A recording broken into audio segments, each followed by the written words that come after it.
நண்பர் அஜித்குமாரோடைய இறப்பு எவ்வளவு பெரிய தாக்கத்தை உண்டு பண்ணியிருக்கு அப்படின்னு நம்ம எல்லாருக்குமே தெரியும். ஒரு அம்மாவுக்கு தன்னுடைய பையனுடைய இழப்பை சமம் செய்ய யாராலையும் முடியாது. உங்களாலேயும் முடியாது, என்னாலேயும் முடியாது, இந்த உலகத்தில் இருக்கக்கூடிய யாராலையும் முடியாது. அதே மாதிரி ஒரு அண்ணனுடைய இழப்பை ஒரு தம்பிக்கு ஈடு செய்ய முடியுமா எதையாவது கொடுத்து அப்படின்னு கேட்டோம்னா அதுக்கு சமம் செய்ய இந்த உலகத்தில் எதுவுமே இல்லைன்னு சொல்லலாம். இப்படிப்பட்ட ஒரு விஷயத்துக்கு நாங்கள் நஷ்டஈடாக சில விஷயத்தை கொடுக்குறோன்னு சொல்லிட்டு நம்ம அரசு செய்த சில விஷயம் அஜித்குமாரோட தம்பிக்கு திருப்தியாக இல்லைன்னு சொல்லிட்டு அவரே சொல்லியிருக்காரு. அதை நம்ம பார்ப்போம். டைரக்ட் கவர்மெண்ட்டில் அது வந்து அது கீழே இயங்குற ஒரு நிறுவனம். அந்த மாதிரி 2வது 80 கிலோமீட்டர் நாங்கள் இருக்கிற இடத்துலேருந்து 80 கிலோமீட்டர் போயிட்டு வரதுக்கு இந்த சுச்சுவேஷனில் நான் போயிட்டு அவ்வளோ தூரம் போயிட்டு ஒர்க் பண்ண முடியாது. மாற்றி கேட்டிருக்கேன், மாற்றி தரேன்னு சொல்லியிருக்காங்க, ஆனால் இது வரைக்கும் பண்ணல.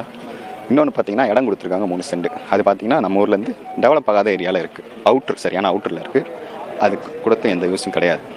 அஜித்குமாருடைய இறப்பை ஈடு செய்யக்கூடிய விஷயங்கள் இது கிடையாது. 3 சென்ட் இடமோ இல்லைனா இந்த வேலையோ அஜித்குமாருடைய இழப்புக்கு ஈடு ஆகாது அப்படின்றது எல்லாருக்குமே தெரியும்.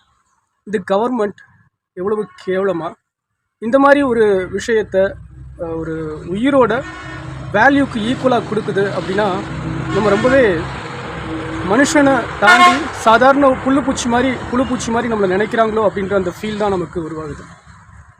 அஜித்குமாருடைய தம்பி என்ன கேட்குறாரோ அதை கேட்டு அவங்களுடைய மனசு சமாதானத்துக்காகவாவது இந்த விஷயத்தை அவங்க கேட்கக்கூடிய விஷயங்களை செய்யணும் அப்படின்றது தான் நம்ம விரும்புகிறது.